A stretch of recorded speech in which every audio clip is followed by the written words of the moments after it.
আমার ছাদের আজ এই অবস্থা কেন বলো তো? এত অগোছালো কেন? কারণ আমি কাল সন্ধ্যের পর আমার ছাদটাকে ক্লিন করেছি। ভীষণই নোংরা ছিল, ধুলোবালি, পাতা অনেক কিছুই পড়েছিল। তো সেগুলো পরিষ্কার করেছি। সেই ক্লিপটা আমি একটু পরে শেয়ার করছি। এখন দেখে নাও, কাল রাতেই আমি একটা ভিডিও নিয়েছিলাম। চান্দা মামা আমাকে হেল্প করছিল আমার কাজে, আমার এক্সট্রা লাইট দিয়ে।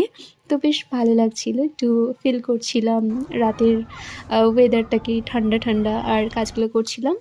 তো এই দেখো, ফাইনাল লুক নিয়ে চলে এসেছি। ক্লিন করার পরে কেমন লাগছে? আমার যে শীতের কাজগুলো রয়েছে সেগুলোকে রেখেছি ওই দিকে, দেখতে পাচ্ছ কত ভালো লাগছে। বাগান আসলে ফুলে ফুলে ভরে গেছে।